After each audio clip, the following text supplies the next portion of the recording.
Glória a Deus, aleluias. Filipenses capítulo 2, verso 13. Diz assim a palavra do Senhor: Porque Deus é o que opera em vós, tanto o querer como o efetuar, segundo a sua boa vontade. Aleluia. 2 Timóteo capítulo 1, verso 9. Diz assim a Sagrada Escritura: que nos salvou e chamou com uma santa vocação, não segundo as nossas obras, mas segundo o seu próprio propósito e graça, que nos foi dada em Cristo Jesus antes dos tempos dos séculos. Amém? Glória a Deus. Seguindo com essa série de estudos, os 5 pontos da graça, ou essa série das doutrinas da graça, chegamos então a este tópico da nossa série, que nós chamamos de graça irresistível, a doutrina da graça irresistível.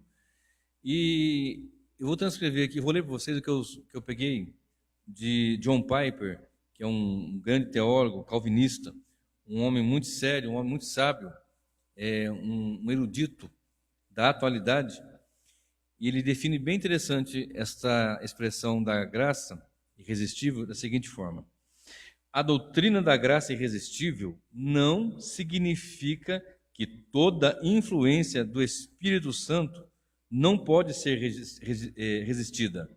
Significa que o Espírito Santo pode sobrepujar toda a resistência irresistível. Então, queridos, o que é graça irresistível?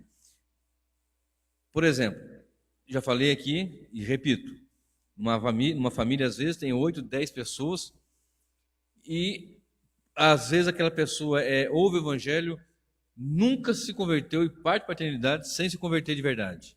Teve ali uma simpatia pelo evangelho, mas simpatia do evangelho não é garantia de salvação. Garantia de salvação é Cristo em nossas vidas, nos fazendo pelo Espírito, agindo em nós, o novo nascimento. Correto? É um grande perigo essas coisas, né? Às vezes alguém na família, a gente fala, não, eu sou simpatizante do evangelho. Não, a minha esposa que é crente, meu marido que é crente, a minha mãe que é crente, meu pai, meu tio, meu avô, e ficam se excusando. O verdadeiro cristão, ele deve ter uma alegria de dizer, eu sou salvo em Jesus Cristo, eu sou crente fiel em Jesus, eu louvo a Deus, eu sou um servo de Jesus, um pecador salvo por Jesus. Deve ter essa alegria no coração. Às vezes na família, alguém está lá e pregando para a gente, passa um mês, passa 2, passa 3, 5, 10 anos. Num dado momento, nós nos quedamos aos pés do Senhor ali, irresistivelmente. E quando isso acontece, nós ficamos... Eu, por exemplo, fiquei assim. Por que antes eu não fiz isso? Por que antes eu não tomei essa posição? Porque essa posição não depende da gente tomar. É um momento em que Deus, nos seus mistérios, Ele tem o seu plano, o seu momento, o seu dia, essa hora, e ninguém vai frustrar o plano de Deus. Tem um momento que isso vai acontecer. Algumas pessoas, erroneamente, não conhecendo, mais para frente eu quero falar bastante coisa nesse tempo que nós temos aqui, não conhecendo essa doutrina da graça irresistível. O que é graça irresistível? A graça irresistível é aquela graça que o pecador não resiste ao chamado. Deixa eu falar em chamado aqui. Existem 2 chamados, que nós chamamos na teologia reformada, de o chamado, vou falar bem simples assim, geral, um chamado externo e um chamado interno. Nesse geral, vinde a mim, vós todos que estáis cansados e oprimidos, e eu vos aliviarei. E que nós temos que pregar assim mesmo. E que algumas pessoas não entendendo, porque a doutrina você não se estuda ela com um dia só, numa série apenas. Você tem que estudar ela hoje, amanhã, depois, pensar, meditar e verificar com a Escritura e verificar com o dia a dia que a Escritura vai fazendo em nossas vidas, na vida das famílias, das comunidades, e ver que realmente é isso que acontece. Porque o que está na palavra é o que acontece. Por exemplo, então graça irresistível é que ninguém pode resistir ao Espírito Santo, é lógico que pode resistir, e resistem. De modo que a Bíblia nos informa, em Romanos 3, que todos pecaram e destituídos estão da glória de Deus, e estão resistindo a Deus, resistindo, ninguém quer Deus. Essa é a grande verdade. Eu ouvi algumas frases, algumas vezes, eu não entendia. Eu ficava assim eu não consigo entender, não casa com o Evangelho, não se conecta.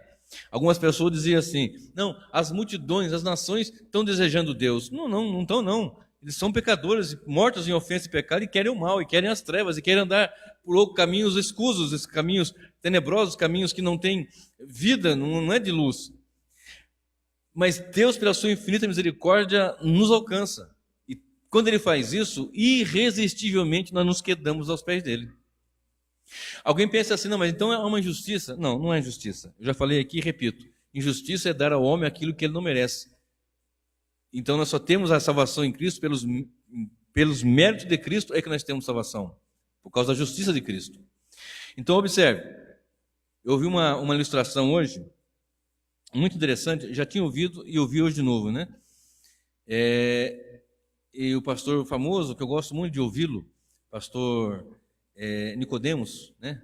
Augusto Nicodemos, ele diz o seguinte: uma multidão indo para o abismo, todos indo para o abismo, todos, sem exceção, indo para o abismo, com venda nos olhos, com tampões nos seus ouvidos, e como se Deus dissesse: voltem-se para mim, voltem-se para mim, voltem-se, ei, não vão não, esse é o caminho errado, volte. E a multidão indo embora, indo, assim nós estávamos também.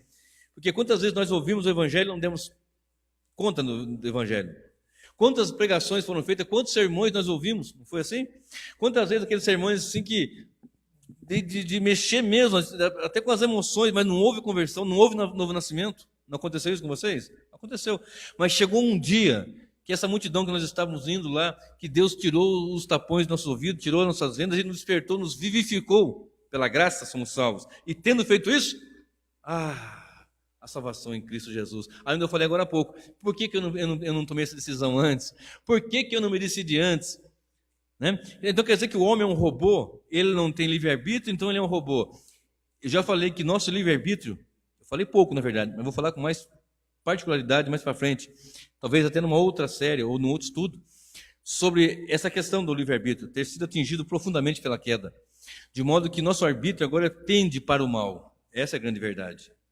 Paulo fala assim: o bem que eu quero fazer eu não consigo, o mal que eu não quero, esse eu faço. Ele diz ainda: miserável pecador que sou. Mas no versículo 1 do capítulo 8 de Romanos ele fala: nenhuma condenação há para aquele que está em Cristo Jesus, que não anda segundo a carne, mas segundo o Espírito. Ou seja, vai viver diante do Espírito, porque não é fácil viver nesse século presente com tanta tenebrosidade e num corpo ainda que, embora nós tenhamos vida em Cristo, mas temos esse corpo da morte. Essa é uma grande dificuldade. Então, como é que nós vamos fazer essa equação e equilibrar isso? É que Deus, num dado momento, nos tira desse caminho de morte, nos desperta, nos vivifica, e nós então começamos a andar. Porque foi profundamente atingido o nosso livre-arbítrio, e nós temos uma livre agência. Eu quero falar, quando for dar esse estudo, sobre livre agência. O que é livre agência? Para que você se entenda. Agência vem de agir. Livre agência. Como é que eu ajo livremente, sendo que o ser humano livremente ele peca. Livremente ele vai querer o mal por causa da sua ação, mas ele é consciente e responsável por aquilo que ele faz. Então nós não podemos tirar isso do ser humano. Muito bem. Olha só o que diz, mas antes de eu continuar, deixa eu repetir a frase aqui de John Piper. A doutrina da graça é irresistível. Não significa que toda a influência do Espírito Santo não possa ser resistida. Significa que o Espírito Santo pode sobrepujar toda a resistência irresistível. Então, chega um dado momento, o Espírito Santo quebra essa resistência e nós somos alcançados pela graça. Às vezes você vai pregar anos e anos e anos. Continua pregando, irmão. Não desanima, não.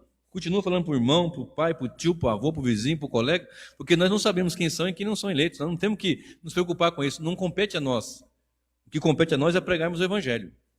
É falar a palavra. Repito, eu creio no poder do Evangelho. Então fale a palavra sem medo. Fale o Evangelho sem reservas e fale com poder, com graça, porque o Evangelho é poder. E o Espírito Santo é que vai sobrepujar, vai quebrar essa resistência. Olha só o que diz em Atos 7, 51.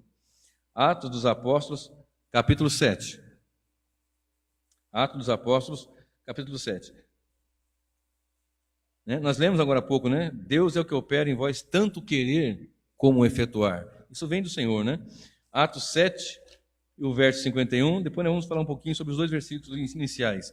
Filipenses 2,13 e 2 Timóteo 1 e o verso 9, mas agora vamos falar especificamente de Atos 7 e 51, na oração de Estevão, naquele momento onde estava sendo ali apertado pelas pessoas e foi até apedrejado até a morte. E olha só o que ele disse: homens de dura cerviz, incircunciso de coração, e ouvindo vós sempre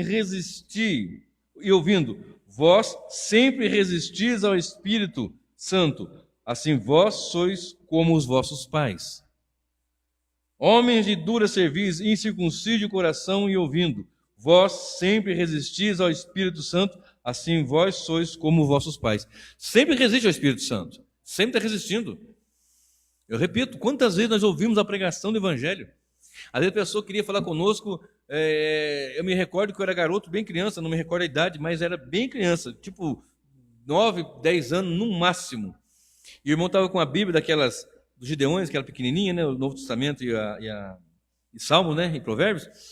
Ele chegou perto assim, criança, eu tinha 10 anos. A propósito, criança não é inocente, viu, irmãos? Tem gente que pensa assim, criança nasceu, ele é inocente. Porque Jesus falou assim, dos tais é o reino do céu. E de fato é. Não estou dizendo que não seja, Só que falar que ela é inocente é um erro muito grande. Ela é ingênua. É diferente. É diferente de ser inocente. Ela não é inocente, ela é ingênua. Mas há maldade na criança. Não tem maldade na criança? Não tem criancinha de 3 anos lá que vai lá e mete o dente na outra de maldade mesmo? Não tem criancinha, briga, se pega, mas depois está tudo bem. Não tem aquela maldade, né, que é parte do ser humano já adulto e consciente. Mas inocente não, ela é ingênua, é diferente. Você xinga, mas não, ele fica quietinho. Aí você vira as costas, está fazendo a mesma coisa lá. É ou não é? Não é não? E se chamar Isaac, então, toda criança que chama Isaac, misericórdia. Não põe o nome de Isaac nos seus filhos. Né? Pois bem, há exceções, né? Das quais eu não fui, né? Muito bem, voltando aqui, então, a criança é ingênua. E eu, muito criança, por volta dos meus 10 anos, o irmão, ele chegou assim com uma biblinha dessa pequenininha que eu te falei, né? Aí ele foi falar, quando eu vi que ele foi falar, eu não quis ficar perto dele, eu não sei porquê. Hoje eu entendo que, na verdade, eu não sabia porquê. Hoje eu sei que era esse mal que está em nós. Esse corpo do pecado, o ser humano caído. Eu não tinha mais de 10 anos, mas não tinha mesmo. Pela casa que eu morava, mais ou menos, eu lembro a idade que eu morei numa casa em outra, então eu tinha no máximo 9, 10 anos. Aí quando ele abriu, que eu vi que ele ia falar, eu saí. Não fiquei perto dele, eu saí mesmo. Eu não queria ouvi-lo. E eu sabia que ele ia falar coisas boas. Mas eu não quis ouvi-lo, alguma coisa me fez. Aí daqui a pouco eu fiquei constrangido comigo. Porque depois todos os meus amiguinhos que estavam comigo brincando para lá e para cá, estavam em roda dele ouvindo ele falar de Jesus. E eu fiquei constrangido, ficou ali uns 4, 5, meia dúzia lá. Falei, puxa vida, e eu fiquei com vergonha, eu fiquei com medo, fiquei sei lá o que também, não sei. Se era vergonha dos meus amigos, eu não sei o que, eu sei que eu era criança. Eu fiquei constrangido depois comigo, puxa, por que eu não quis ouvi-lo, né? E depois eu pastorei uma igreja da qual ele foi membro. Eu fui pastor desse irmão depois. Foi uma coisa curiosa que aconteceu. Anos depois, o Senhor, me alcançou, quebrou essa resistência, me levantou no ministério, e eu fui pastorear uma igreja do qual ele era diácono. E nós trabalhamos juntos ali ainda, olha só. Foi uma benção. Então, queridos, o homem sempre resistiu, sempre resiste ao Espírito Santo. Por isso vamos pregar o Evangelho, e é o Espírito que vai convencer do pecado, da justiça e do juízo. Não tem outro jeito, não tem como. É uma graça que não é possível resistir. É possível resistir? Até o momento que Deus fala, é hoje, acabou.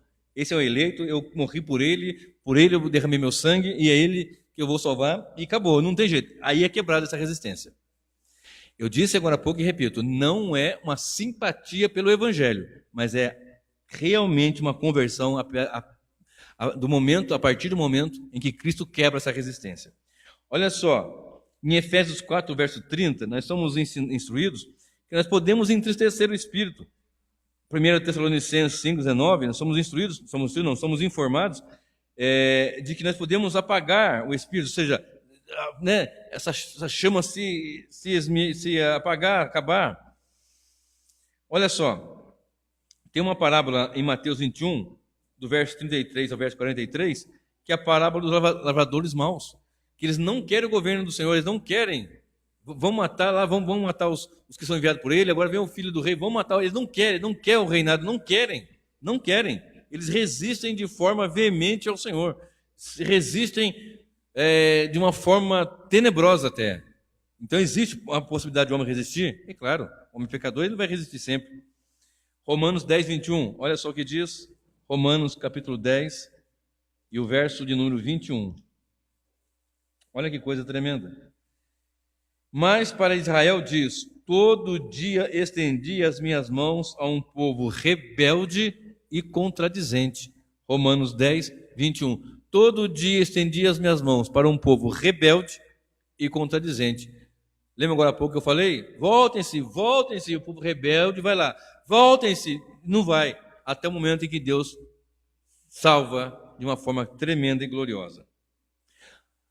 A doutrina da graça irresistível significa que Deus é soberano e pode sobrepujar toda resistência quando quiser.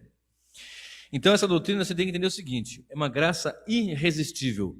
Você é eleito, salvo em Cristo Jesus, porque em Cristo morreu, não sei a idade, momento, dia, hora, não sei, você não sabe, mas porque em Cristo morreu, nós temos ensinado, por esses eles vão, porque em Cristo derramou, expiou seu sangue, eles vão ser salvos, e de forma irresistível a graça os atrairá.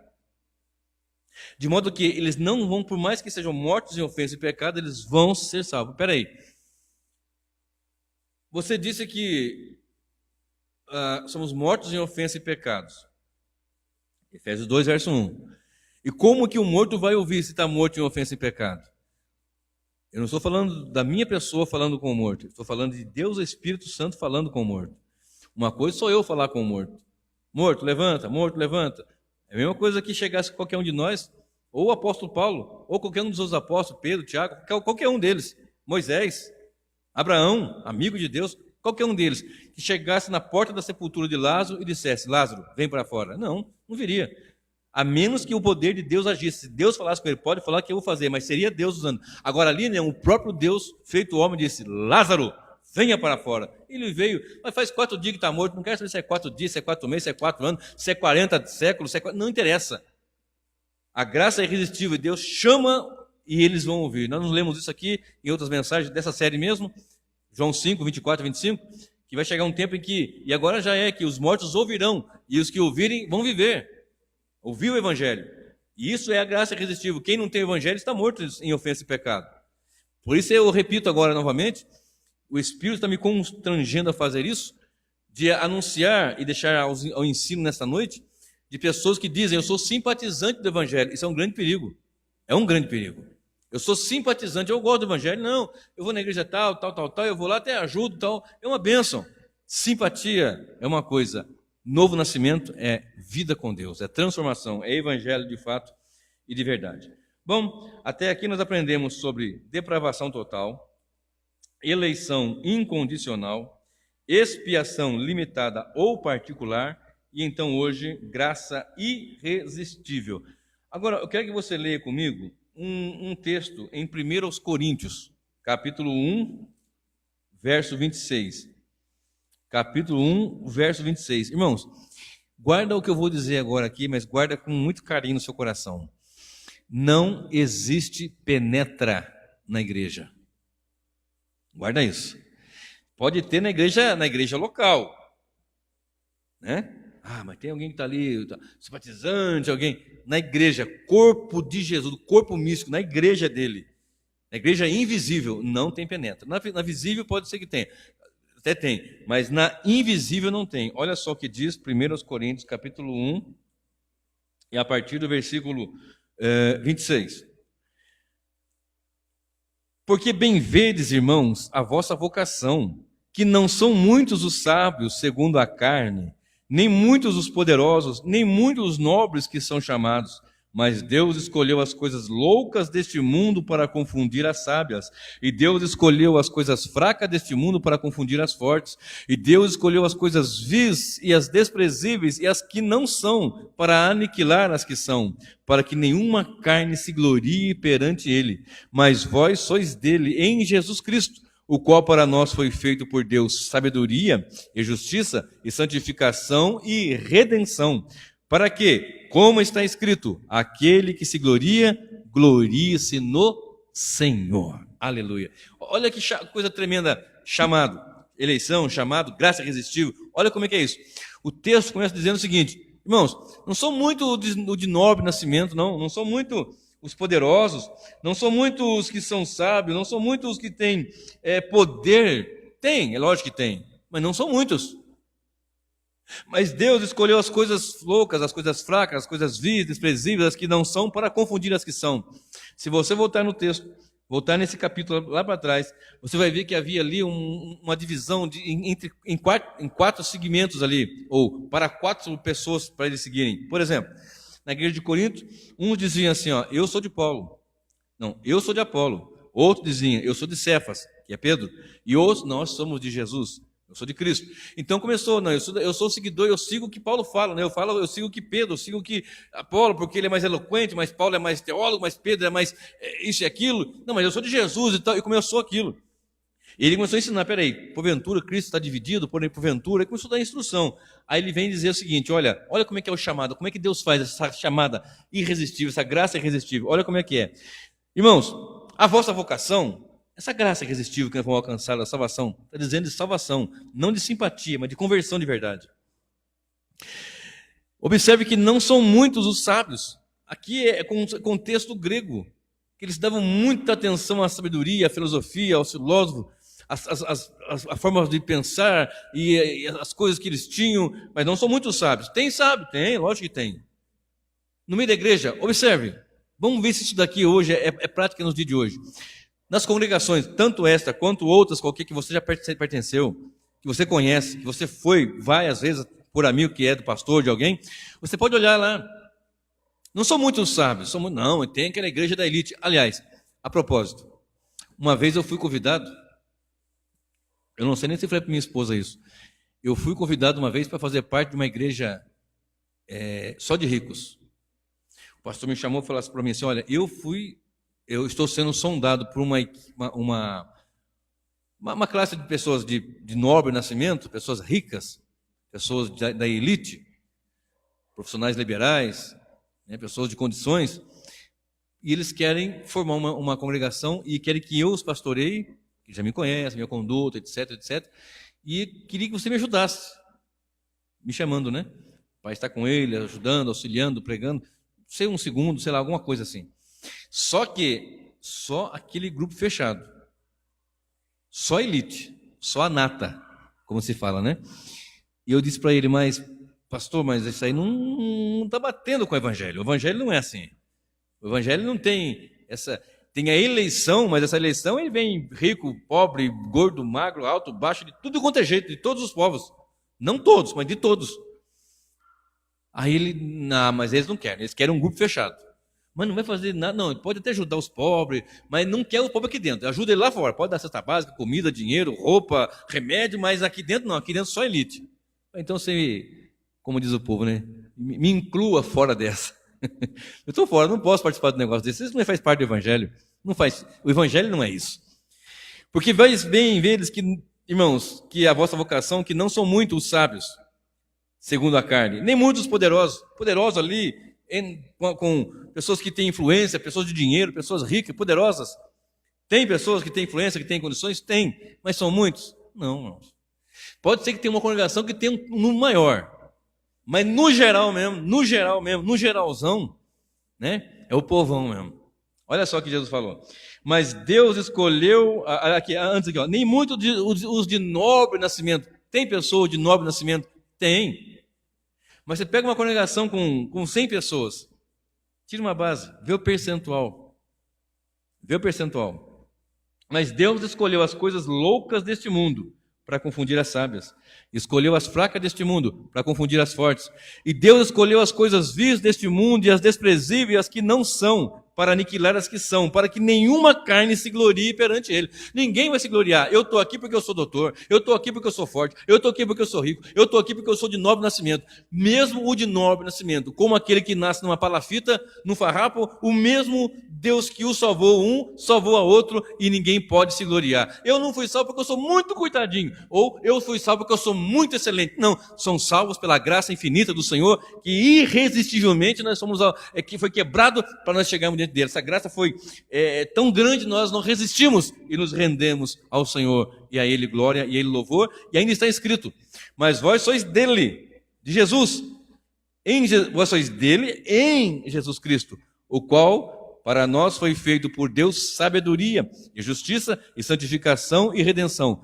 Para que, como está escrito, aquele que se gloria, glorie-se no Senhor. Aleluia. Então você vai gloriar, você é salvo, eu sou, bate no peito e faz. Não, salvo porque Ele me salvou, Ele me arrancou das garras das trevas, do pecado, do mal, e glórias ao Senhor por essa grande obra que Ele fez em nossas vidas. Então não há penetra. Eu vim aqui porque eu... Não é assim. Mas... né? De repente tem um jeitinho aí, meu nome está... Não. Porque em Cristo morreu, elegeu incondicionalmente, porque em nós não há condição, fez uma expiação tremenda, e esta graça vai alcançar aos pregadores, aos pastores, à igreja, fica o conselho e a instrução e a ordenança do Senhor: ide por todo mundo e pregai. Há algumas pessoas, irmã Fátima, que erroneamente falam: esse povo reformado, esse povo calvinista, esse povo não anuncia, não prega, não evangeliza. Estão muito enganados. Estão deveras enganados. É porque conhecem uma parte, e por uma parte pequena julgam os demais outros, e se confundem, e se colocam em situação até de blasfêmia, de erro, de erro. Porque nós amamos evangelizar. Outro dia nós saímos aqui num sol, né, irmão Célio? O sol estava bravo aquele dia, né? Mas foi uma bênção, e temos falado, temos feito isso, não é de uma vez, a vida nós temos feito isso, faz parte daquele que tem temor do Senhor. Então nós temos dois textos, Atos 7, 20, 51 e Romanos 10, 21, apontando que o homem resiste, pode resistir, mas o poder de Deus quebra essa resistência quando há um eleito por quem Cristo morreu, ele não vai aguentar. Porque se assim fosse, se não há quem busque, logo todos resistem, conforme eu falo em Romanos 3, do verso 10, eu vou ler esse. Romanos 3, do verso 10 ao verso 13. Olha só o que diz. Romanos 3, do verso 10. Como está escrito: não há um justo, nenhum sequer. Não há ninguém que entenda, não há ninguém que busque a Deus. Todos se extraviaram e juntamente se fizeram inúteis. Não há quem faça o bem, não há nenhum só. A sua garganta é um sepulcro aberto e as suas línguas tratam enganosamente. Peçonha de áspide está debaixo de seus lábios. Ora, é desses aqui que eu estou falando, que o Senhor quebra a resistência e ele é salvo, irresistivelmente. Então quer dizer que a graça pode ser resistida? Sim. Não dizemos que ela não pode ser resistida. Na verdade, todos os seres humanos resistem à graça de Deus naturalmente. É aí onde está a diferença. Todos rejeitam e não alguns. A questão é: a graça de Deus é tão poderosa que pode vencer essa resistência natural que existe em nós. Quando Deus escolhe, Ele quebra a resistência do homem e o faz dobrar-se diante dele. É nisso que nós acreditamos. Então nós vamos pregar o Evangelho.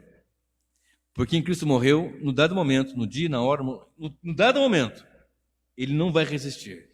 Eu me lembro, eu até falei aqui, que quando pregaram para mim, eu já vinha, né, desde garoto, assistindo televisão. Na minha época era o Rex Humbert e o Jimmy Swaggart. E eu nem sei se eles são vivos ainda. O Jimmy Swaggart talvez seja, o Rex Humbert eu nem sei. Conhecem? Ouviram falar dele? Rex Humbert. Já ouviu falar? E ouviu, amor? Rex Humbert? E eu me lembro que eu assistia, eu ligava a televisão e ficava vindo aqui, eu não sei o que eles pregavam, eu não sei. Eu sei que eu achava muito lindo ficar lá assistindo, ao invés de colocar em algum programa infantil, ficava ouvindo a pregação. Eu creio que já era Deus agindo na minha vida, embora não soubesse o que estava sendo passado ali. Mas um dia que alguém falou para mim, eu acreditei que aquilo que estava sendo dito era plena e pura verdade. Quando alguém falou: olha, ele foi logo lá em escatologia, olha, vai acontecer isso, falou do anticristo e tal. Eu não tive o medo assim do inferno, assim, como, eu quero Deus, não, eu queria Deus, mas achei muito interessante aquele assunto, e eu falei: meu Deus, isso é pura verdade. Isso é pura verdade. Então isso aí é Deus que age em nossas vidas. Olha, abra sua Bíblia em 2 Timóteo, capítulo 2. 2 Timóteo, capítulo 2, verso 24. Até o verso 26. 2 Timóteo, eu estou em Coríntios, aí não dá, né? 2 Timóteo, capítulo 2, do verso 24 ao verso 26. Diz assim a palavra do Senhor. E ao servo do Senhor não convém contender, mas sim ser manso para com todos, apto para ensinar, sofredor, e instruindo com mansidão os que resistem, a ver se porventura Deus lhe dará arrependimento para conhecerem a verdade, e tornarem a despertar, desprendendo-se dos laços do diabo, em que a vontade dele estão presos. Observe. Olha só o verso 25. Existe uma instrução tremenda aqui nesse texto, né? Eu não estou lendo os versículos anteriores por causa do tempo, de fato. Eu até sempre falo, leia tudo antes e tudo depois. E ao servo do Senhor não convém contender. Contendas, mas sim ser manso. Não diga que você brigar, contender, não. Vai com mansidão. Exponha a palavra. Manso para com todos, apto para ensinar e sofredor. Instruindo com mansidão os que resistem. Então vão ter aqueles que resistem. Então ensina com mansidão sobre a verdade do Evangelho, a ver se porventura Deus lhes dará arrependimento para conhecerem a verdade. Lembra que eu falei? Ninguém resiste. Aliás, todos resistem. Ninguém quer. Mas quando nós pregamos e vamos com temor, com perseverança, com essa longanimidade, com essa mansidão, aos que resistem, para ver se, por causa da pregação, Deus lhes dará arrependimento. Então aqui eu começo já a tocar num assunto que eu já falei pouquinho, mas eu quero falar com mais propriedade a partir de então. Nós nos arrependemos porque Deus nos dá o arrependimento. Se nós estamos mortos em ofensa e pecado, como é que vamos nos arrepender de alguma coisa? É Deus que nos dá o arrependimento para a vida. Esse arrependimento de voltar-se para Deus, é Deus que age em nós.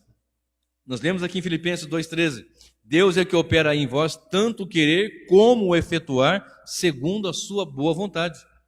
Então, segundo a boa vontade dele, é dele. Então, nós temos que orar e estar ensinando, instruindo, e com mansidão aos que resistem, a ver se porventura Deus lhes dará arrependimento para conhecerem a verdade e tornarem a despertar, desprendendo-se dos laços do diabo, em que, para a vontade dele, estão presos.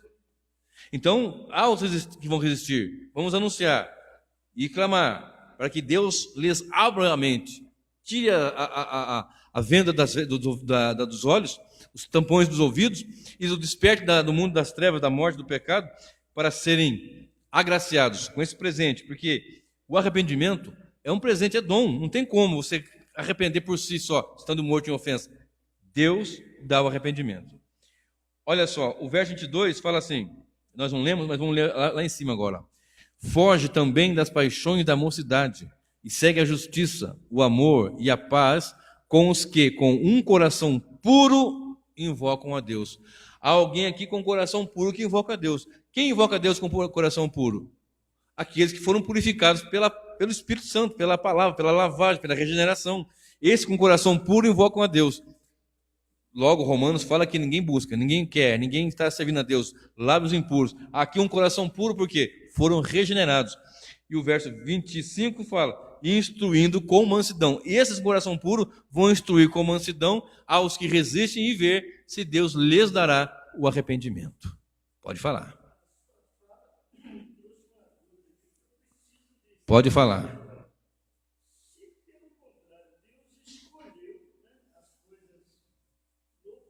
Sim. Sim. Qual texto que é? Ó, 1 Coríntios 1, 26.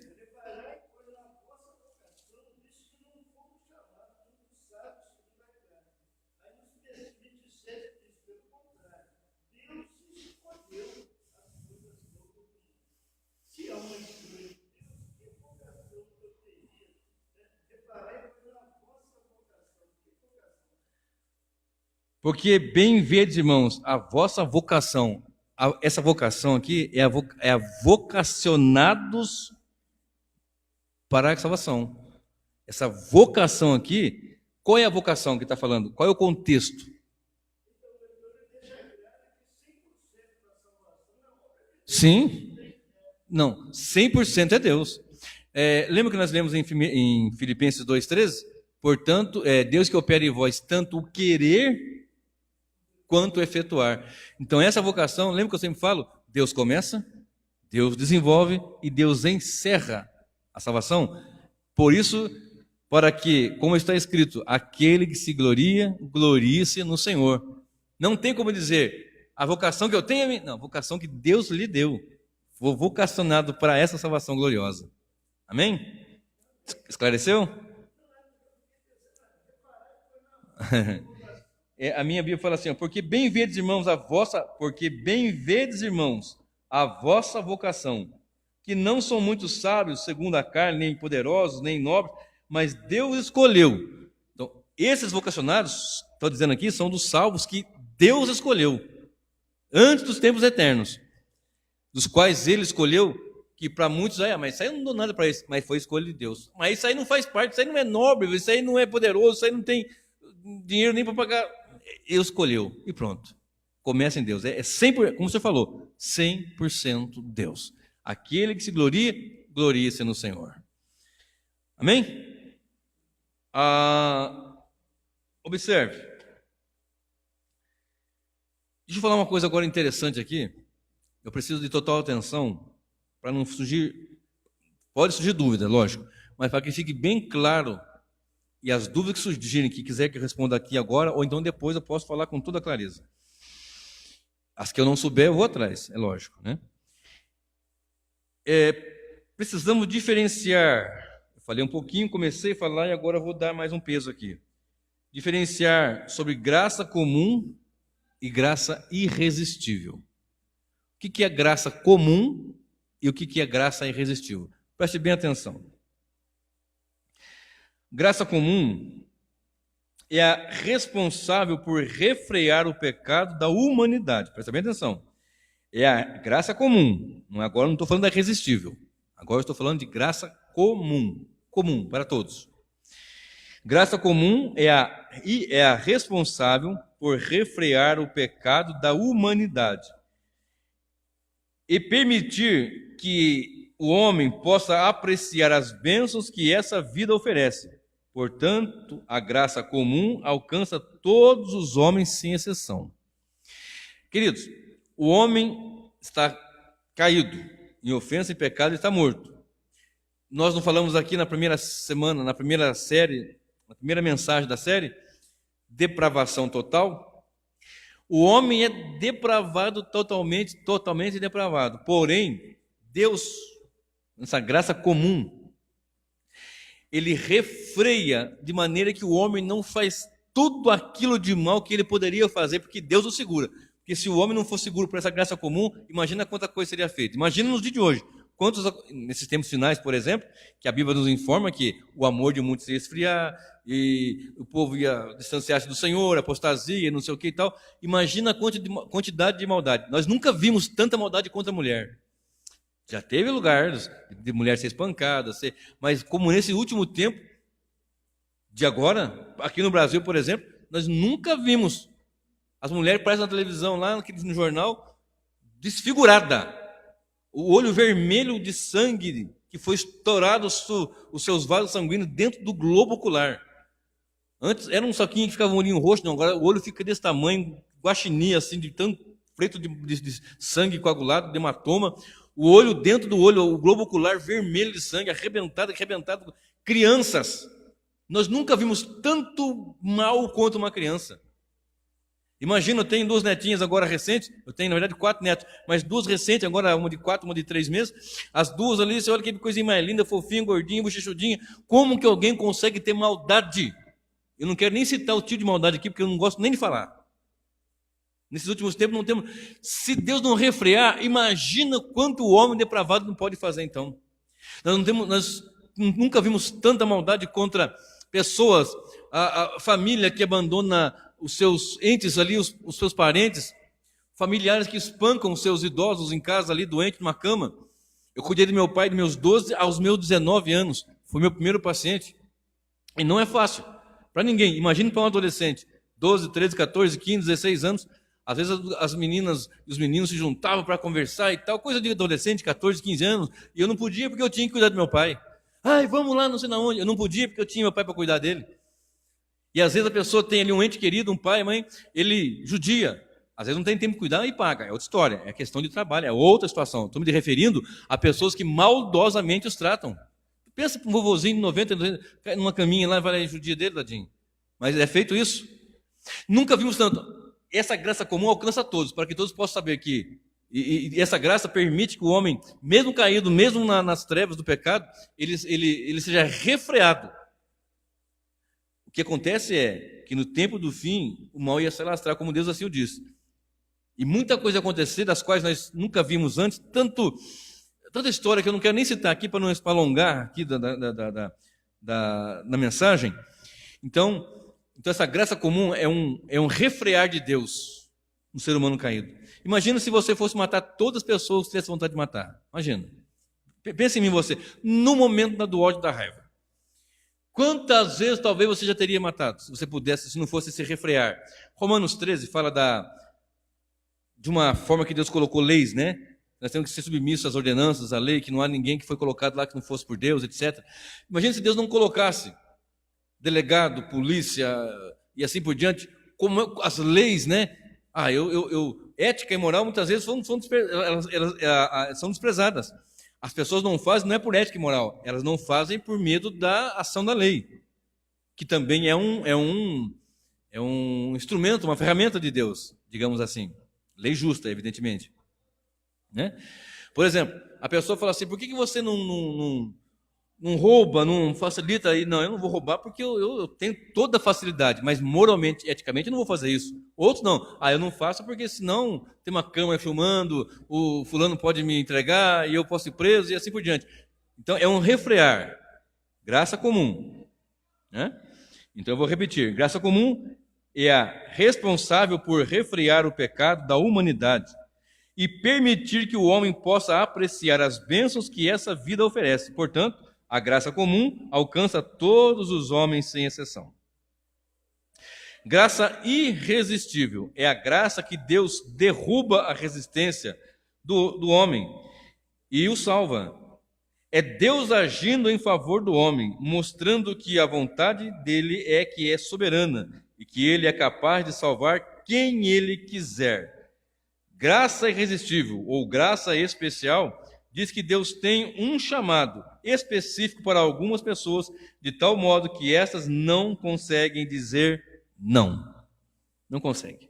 Eu estava lendo lá em Joel, e eu marquei aqui, Joel 2 e o verso 32. Joel, profeta Joel, capítulo 2, e o verso 32 diz assim: E há de ser que todo aquele que invocar o nome do Senhor será salvo. Porque no monte Sião e em Jerusalém haverá livramento, assim como disse o Senhor, e entre os sobreviventes, aquele que o Senhor chamar. Joel 2, 32. Lá no profeta Joel, fala do chamamento, do chamado, que Deus ia chamar uns, e esse que ele chamar, eles vão chegar ao Senhor. Olha só, então existe uma forma de resistir. Nós citamos ali Estevão, Atos 7, 51, vocês resistem ao Espírito, mas aquele que Cristo vai salvar, aquele que ele elegeu, ele não consegue resistir. Não consegue resistir. Queridos, eu falei agora há pouco que arrependimento é um presente de Deus. Nós citamos ali uma passagem onde fala sobre esse grande poder de Deus agindo e promovendo o arrependimento. Olha só o que diz Romanos 2, verso 4. Só para dar um pouco mais de peso nisso que eu estou dizendo. Romanos, capítulo 2, versículo 4. O homem só se arrepende porque, como nós falamos agora há pouco, irmão Célio, é ação 100% de Deus na salvação. Ou desprezas tu as riquezas da sua benignidade e paciência e longanimidade, ignorando que a benignidade de Deus te leva ao arrependimento? Então é Deus que nos leva ao arrependimento. Ao momento que nós sabemos e reconhecemos que nós somos pecadores, tenebrosos, caídos nas trevas, na morte e do pecado, e clamarmos e invocar. Nós vemos em Joel, aquele que invocar o nome do Senhor será salvo. Ah, então é simplista assim? Não. Só vai invocar aquele que Deus lhe promove o arrependimento. Aí ele consegue tirar aquela venda dos seus olhos e ele vê, eu sou um pecador terrível. Porque tem pessoas, irmãos, que vocês sabem, que eles vão colocar as suas desculpas. Não, eu sou bom nisso, bom naquilo outro, bom pai, bom marido, bom irmão, bom isso. De tudo não devo nada para ninguém. Não dou cheque sem fundo, tudo ele é perfeito, mas não é salvo em Cristo, porque não é convertido, não foi convertido, não foi lhe arrancado a venda dos olhos para ver que ele é pecador e que precisa de Jesus. Não, eu não preciso, eu tenho Deus do meu jeito. Mas é Deus que pela sua benignidade promove, Ele que dá o arrependimento. Atos 11 e o verso 18, diz assim a palavra do Senhor. Atos capítulo 11 e o verso 18. E ouvindo estas coisas, apaziguaram-se e glorificaram a Deus, dizendo, na verdade, até aos gentios, Deus deu o arrependimento para a vida. E ouvindo estas coisas, apaziguaram-se e glorificaram a Deus, dizendo, na verdade, até aos gentios deu Deus o arrependimento para a vida. É Deus que dá o arrependimento para a vida. Aqui é o contexto onde Pedro prega na casa de Cornélio, as pessoas se convertem ali, Deus os converte, né? A frase certa é essa. E os irmãos, sabendo disso, eles glorificaram a Deus, dizendo o seguinte, Deus até os gentios, para eles, deu Deus o arrependimento para a vida. Então nós pregamos, nós oramos, nós clamamos, Senhor, salva, liberta, transforma, olha para aquele fulano, beltrano, ciclano na família, esse, aquilo, outro. Mas é Deus que dá o arrependimento para a vida. Não tem como. Aqueles por quem Cristo morreu, eles vão chegar e vão ser alcançados por esta graça que é irresistível. Algumas pessoas dizem assim, vocês bem sabem disso, que eles dizem assim, talvez nós dissemos também um tempo atrás, eu disse isso aí, aquele que não vem pelo amor, vem pela dor. Já ouviu isso? Aquele que não vier pelo amor, vem pela dor. Ora, nós temos uma informação em Apocalipse que as pessoas mordiam a língua, sofriam com dores tenebrosas e terríveis e blasfemavam contra Deus. Mesmo com dores, no momento ali em Apocalipse, com dor tenebrosa, terrível, eles gritavam de dor e blasfemavam contra Deus. Se fosse o caso a dor, então pela dor eles gritavam, salva-nos, Senhor. Não, eles blasfemavam de Deus. O homem não é salvo pela dor, o homem é salvo pela graça imerecida de Deus que irresistivelmente quebra essa amarra, esse peso, e o homem consegue ver que Ele é o Senhor e que nós somos pecadores terríveis. Tudo começa no Senhor. A salvação, tudo é nele. Opera tanto querer como efetuar segundo a sua boa vontade. Olha só, Atos 5:31, aí do ladinho, Atos capítulo 5, verso 31, diz assim a Sagrada Escritura, Deus, com a sua destra, o elegeu a príncipe e salvador, para dar a Israel o arrependimento e a remissão dos pecados. É Deus que deu Cristo e o arrependimento, é dele que parte isso, é dele que principia-se isso. Queridos, a graça não torna possível que eu me arrependa. A graça não dá uma possibilidade de que eu me arrependa. Ela faz com que eu me arrependa. É diferente. Não é uma possibilidade. Não, a graça vai promover uma possibilidade. Talvez não. Ela vai fazer com que eu me arrependa. Por isso ninguém pode chegar diante dele, nenhuma carne vai se gloriar diante dele, porque é rico, porque é poderoso, porque de nobre nascimento, ou por qualquer outra coisa. Não, é porque eu sou muito pobrezinho, Deus teve dó de mim. Não. É porque eu morava numa favela, Deus teve dó de mim. Não. É porque não. Nos planos eternos de Deus, Ele escolheu, Ele elegeu e decretou. E Ele, num momento, na minha vida, na sua vida, talvez você com 30, outros com 40, outros desde pequeno, foram agraciados para fazer parte da igreja. Eu disse agora há pouco, não há penetras na igreja do Senhor. Não há penetra. Olha só, tem um texto em Romanos, eu estava meditando hoje para um outro estudo, para a mensagem de domingo, e eu comecei a ler, eu achei muito interessante, eu quero ler com vocês, Romanos 14. e o verso 15. Eu não vou falar todo o contexto, porque o tempo não vai me permitir falar todo o contexto, porém, eu quero que você só leia comigo o verso 15 de Romanos 14. Paulo está tratando sobre os fracos da fé, ora, aquele que está enfermo na fé, recebei-o, não em contenda, sobre dúvida, e começa a falar sobre várias coisas aqui, vários assuntos, etc. e tal. E quando chega no versículo 15, ele diz assim as Escrituras: mas se por causa da comida se contrista teu irmão, já não andas conforme o amor. Não destruas por causa da comida, ou por causa da tua comida, aquele por quem Cristo morreu. Você come carne, o outro acha ruim, você come isso, aquilo, um faz distinção entre dia, outro não faz, outro faz distinção entre... E começou a explicar algumas situações aqui, depois você lê em casa com calma. Mas quando chega, olha, eu vou ler o 14 e o 15. Eu sei e estou certo no Senhor Jesus que nenhuma coisa é de si mesma imunda, a não ser para aquele que a tem por imunda. Para esse é imunda. Está falando em questões de alimento, de dieta, etc. Mas, se por causa da comida se contrista teu irmão, já não andas conforme o amor. Não destrua por causa da tua comida aquele. É isso que eu quero que você entenda. Aquele por quem Cristo morreu. Então existe uma definição de por quem Cristo morreu. Aquele por quem Cristo morreu. Ou seja, aqueles que por quem Cristo morreu, eles vão se chegar a ser salvos, arrependimento. Queridos, nós iremos a Cristo. Nós não iremos a Cristo, perdão. Nós não iremos a Cristo, a menos que o Pai nos leve, né? Romanos 6, João 6,44, João 6, 63, 65 e assim por diante. Várias passagens que eu estou até falando aqui. Então, queridos, graça comum é aquela graça que refreia o mal pela parte do Senhor. E graça irresistível é aquela que derruba, aquela que quebra a resistência dos escolhidos. Olha só, Ezequiel 11 e o verso 19. Lá no Antigo Testamento, um dos profetas maiores. Ezequiel 11, verso 19.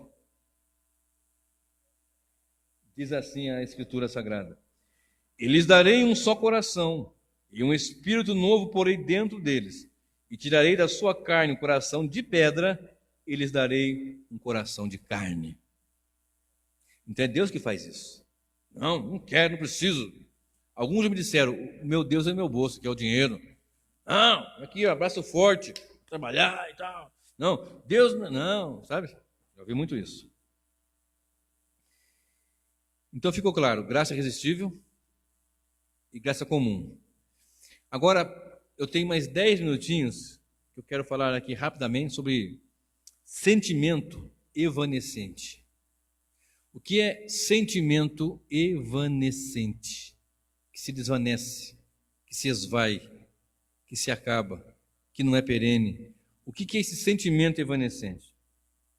São os que provam o dom celestial sem ter ocorrido o novo nascimento. Você vai ver isso aqui bem forte em Hebreus 6, verso 4. Vai lá comigo? Hebreus 6, verso 4 a 6. Olha só, graça comum, Deus refreia esse homem tão caído de fazer tanto mal quanto ele queira fazer. Deus refreia.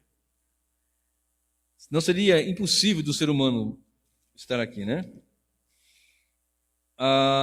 Em Hebreus 6, verso 4, aí nós falamos sobre a graça irresistível, que é aquela que o homem, quando Deus opera, não adianta, ele se queda aos pés do Senhor. E esse sentimento evanescente, não é graça evanescente, é sentimento evanescente, nós temos ele bem forte, bem explícito em Hebreus 6, de 4 a 6. Outras passagens também, claro.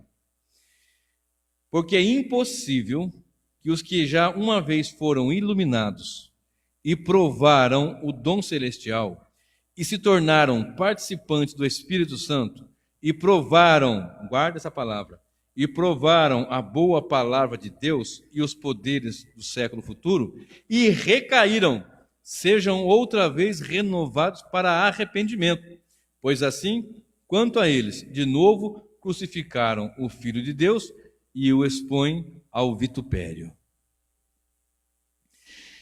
Esse texto, em especial, é o mais utilizado para confrontar a salvação em Cristo, a salvação eterna. Porque aqui está dizendo, não, há chance do ser humano salvo cair da graça. Porque está escrito aqui, porque é impossível que vocês já foram uma vez iluminados e provaram um dom celestial. Hoje eu não vou fazer um estudo mais aprofundado nesse texto, mas vou dar essa palavra aqui para ficar já nessa série apresentado esse sentimento, que muitos já ouviram o evangelho, foram simpatizantes do evangelho, caminharam até por um tempo, chegaram até a galgar alguns cargos, até mesmo no ministério, mas sem de verdade, de fato, serem convertidos a Cristo, ter passado pelo novo nascimento. Vocês vão ouvir falar, teve um pastor que fez um mal tão grande lá para a família de fulano. Não vou citar aqui o quê, porque vocês imaginam o que é que seja, né? Mas tem uma irmã que era missionária, que pregava, que viajava, ela fez isso, aquilo outro, e nunca mais se voltou, ficou lá para o mundão. Nunca mais, não houve arrependimento, nunca mais. Ela perdeu a salvação. Mas tem aquele irmão, aquele fulano, aquele beltrano que fazia, que aprontava, que isso, que aquilo. De repente fez uma que nem o mais tenebroso você possa imaginar. E era pastor, missionário. Será que de fato e de verdade esse indivíduo teve um encontro de verdade com Deus? Será mesmo que ele teve um novo nascimento? Eu não acredito, meu irmão. Porque novo nascimento ele faz uma nova criatura. A igreja visível, você pode ver, está de gravata, está de terno, está de roupa, sai até no pé e não sei o que mais.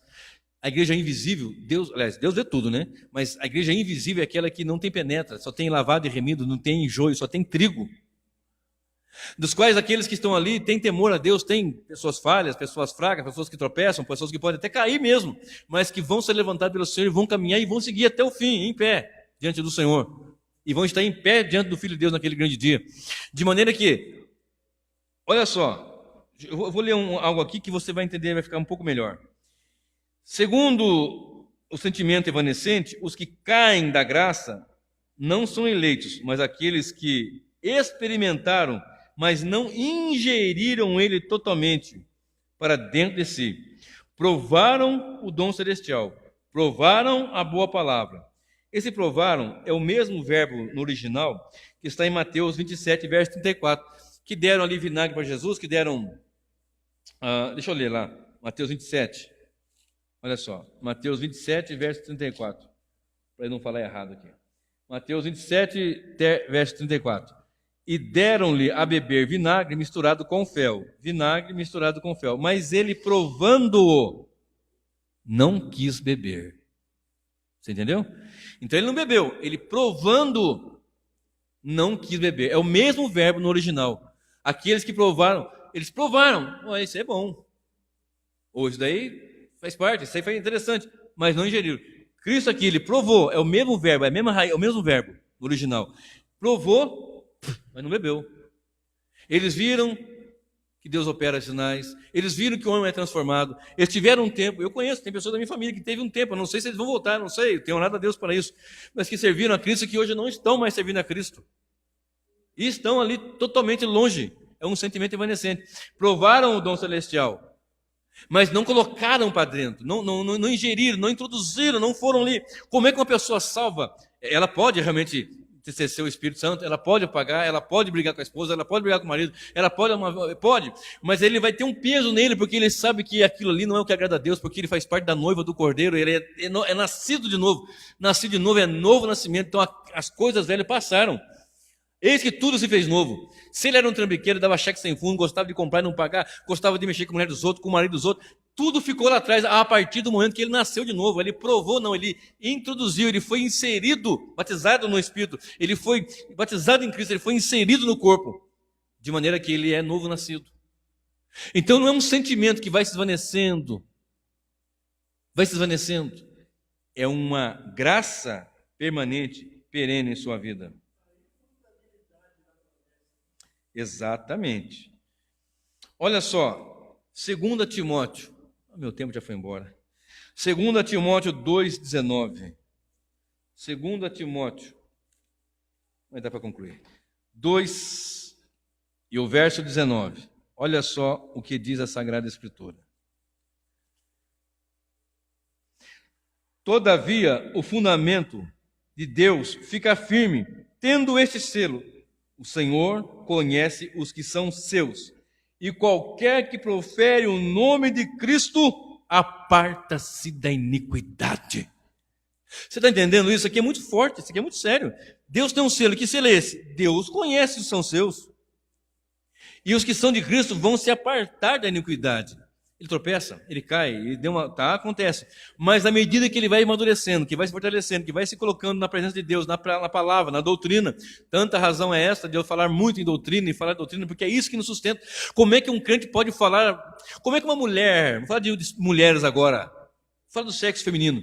Uma mulher lavada e remida, nascida de novo no sangue do Cordeiro, comprada, irresistivelmente agraciada pela salvação, ela vai vestir uma roupa que uma funkeira vai dançar lá. Não vai conseguir.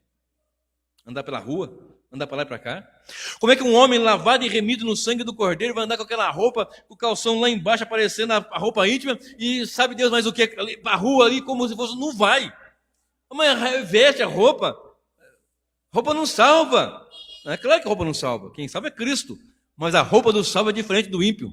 O falar do salvo é diferente do falar do ímpio. O pensar do salvo, até o pensar do salvo, pensar nas coisas que são do alto, não nas que são de baixo.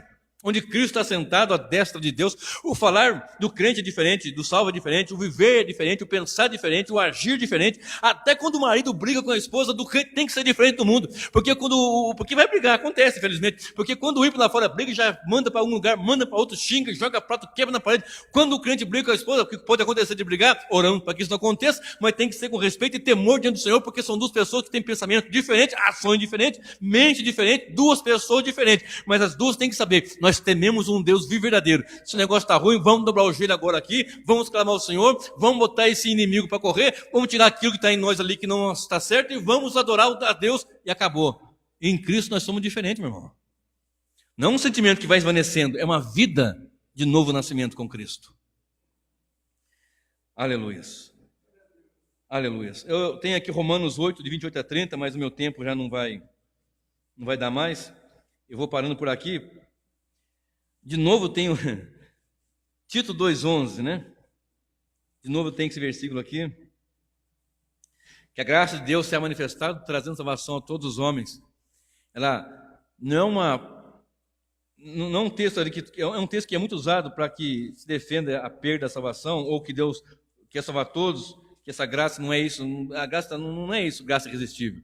Porque a graça salvadora de Deus se é manifestada a todos os homens, ensinando-nos que, renunciando à impiedade e às concupiscências mundanas, vivamos nesse presente século sóbria e justamente aguardando a bem-aventurada esperança e o aparecimento da glória do grande Deus e nosso Senhor Jesus Cristo.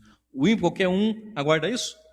Para todo mundo, então? A graça é para todo mundo? Todo mundo não. Eles aguardam Cristo? Não aguardam nada. Não querem nada com Deus.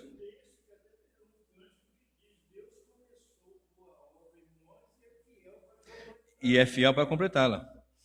Amados, a graça é a única maneira de todos serem salvos. Embora não serão todos salvos, mas de todos os homens a graça alcançará salvando. Tem um texto lá em Lucas que eu gosto muito, Lucas 10, que fala do homem da mão mirrada. Acho que é 10 mesmo. O homem da mão mirrada. Aí o Senhor Jesus fala para ele assim: estende as tuas mãos. Era atrofiada. Meu pai ficou com a mão atrofiada quando ele teve derrame. A mão dele atrofiou. Nunca mais soltou. Então o homem da mão mirrada. Imagina o homem da mão mirrada. Aí Cristo vem e fala assim: estende as suas mãos. Vem aqui no meio, aqui, estende a mão. Mas como? A vida toda ele tinha a mão atrofiada. Se foi de nascença. Imaginamos que tenha 50 anos. Imagina a minha idade. Eu tenho quase 50. A mão atrofiada. Estende a mão como? Estende a mão que jeito? 50 anos. Eu fui para o prézinho com a mão atrofiada, fui para o primário, para o ginásio, para o colégio. Mão atrofiada. Como? Mas a ordem foi do Senhor. E quando vem na parte dele, aí não tem quem possa resistir. Não tem mão atrofiada que resista. Estendeu a mão e foi restaurada, porque é Deus que age. É Deus que opera. Tanto o querer como o efetuar, segundo a sua boa vontade. A ordem é primeiro o dom da vida pela parte de Deus e depois a fé salvadora que Deus produz no homem. Então Deus age primeiro. Deus vivifica, Deus desperta, Deus dá o arrependimento, Deus começa, Deus desenvolve e Deus encerra. Isaías 43, verso 13. Ainda antes que houvesse dia eu sou, e ninguém há que possa fazer escapar das minhas mãos.